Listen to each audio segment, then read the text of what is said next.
हाय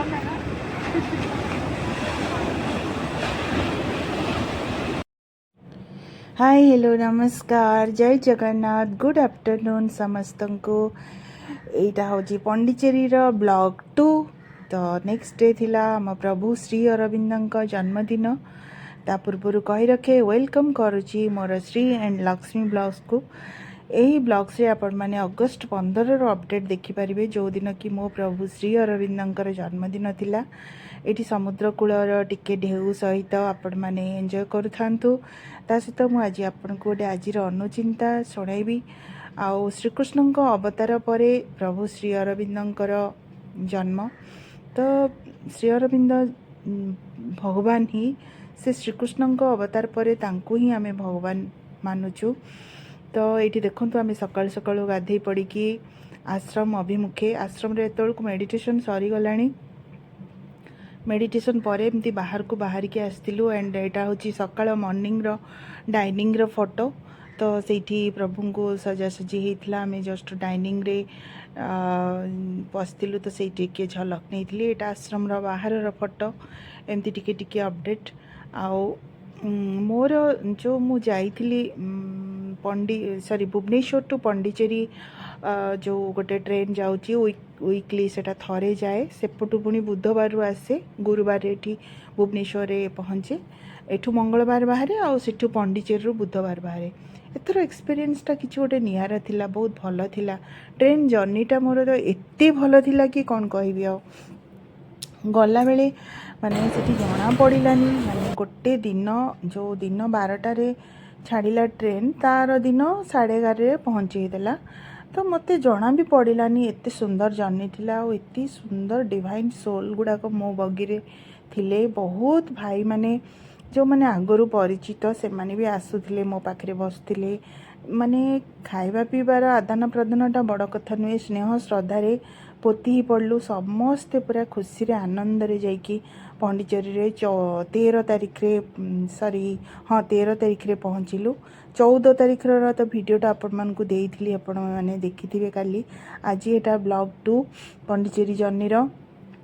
एटा देखो तो new guest house माने बहुत बढ़िया आश्रम रे देखो केते सुंदर साज सजा हेची बहुत बढ़िया लगिला से न्यू गेस्ट हाउसटा किंतु आश्रम ठू टिके दूर हो जाइथिबारु आमे आमर आश्रम रो आउ गोटे गेस्ट हाउस रे रहिथिलु पाखापाखी बहुत भल लगी मोर माने से एक्सपीरियंसटा मु आउ थरे आपन सहित माने शेयर करबी मु आज अनुचिंता टी पढ़ी कि आपण मानकु सुनाइबी एटा होची 17 अगस्त 15 रो वीडियो सबू माने से दिन एई ड्रेसटा मु पिंधिथिली बहुत सुंदर रूम दर्शन सहित डाइनिंग रे खाइबा पीबा दिनटी खूब सुंदर से कटिथिला प्रभुंको जन्मदिन से कौथे उणा रखिलेनी सबुथिरे मते खुशी ही मिलिथिला तो ता पूर्व मु गोटे आज अनुचिंता टी पढ़ी कि आपण मानकु सुनाइबी कर्मफल ओ आमे मनीष माने टाइटल हैला कर्मफल ओ आमे मनीष माने समरीटी पढ़ी कि सुनाइबा पूर्व कहि रखिबी मोर एही वीडियो आउ आज अनुचिंता आपण मानकु जदि भल लागिछि please like share comment subscribe करदेबे तो समरीटी सुनंतु मनीष जदि आध्यात्मवादी होइथाए कर्मफल भोगिबारु जणे त्राही पाइथाए कारण भगवान बा गुरु सेही कर्मफल को संपूर्ण भावरे लोप करि दियंती किंबा सामान्य करि दियंती कर्मफल को भगवान बा गुरु निजे भोग करी भक्त बा शिष्यंक सेथरु मुक्ति दियंती भक्त बा शिष्य केबे भी जानी पारंती नाही केड़े बड़ विपदरु से उद्धार पाइछि बोली जो व्यक्ति सरल निष्कपट सर्वदा भगवान को व्यतीत आउ कौनसी कथा चिंता करती नहीं सर्वदा भक्ति भाव में बुड़ी रही भगवत चेतना मध्य तल्लीन हो रही भगवान ताकू केबे छाड़ी जाती नहीं ता उपर को आसुवा विपद को प्रथमे भगवान सम्मुखीन हुअंती तेणु कर्मफल भक्त को भोगिबाकू पड़े नहीं द्वापर जुगरे भगवान श्रीकृष्ण भक्त सुदामार कर्मफल को विनाश करी ताकू आश्चर्य प्रदान करथिले केतेक गुरु शिष्यर रोग जंत्रणा को निज शरीर को नहीं आसी ताकू कर्मफल मुक्ति देइथांती शिष्य जानिपारे नहीं आसीथिबा रोग बा विपद किपरि उभेई गला आध्यात्मिक पथ ही यथार्थ पद जहाँ मनीष को मंद कर्मफल ତ୍ରାହି ଦେଇଥାଏ। ଆମେ ଜାଣତରେ ଅଜାଣତରେ କେତେ କ'ଣ ମାନେ ମାନେ ଭୋଗିଥାଉ,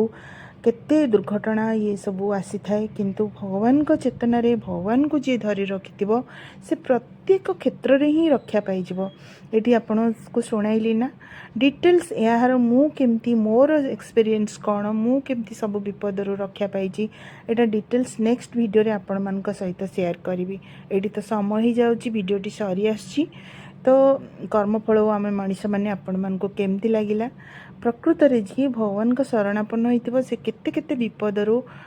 ମାନେ ଟଳିଯିବ, ତାକୁ ଭଗବାନ ରକ୍ଷା କରିଦେବେ, କୋଳେଇ ନେବେ, ଆଉ ତାର ସବୁ ଦୁଃଖକୁ ଭଗବାନ ନେଇଯିବେ, କଷ୍ଟକୁ ବି ଭଗବାନ ନେଇଯିବେ। ନା କ'ଣ କହୁଛନ୍ତି ସାଙ୍ଗମାନେ? ଆପଣମାନେ ଏକମତ ନା? ତେଣୁକରି ଜୟ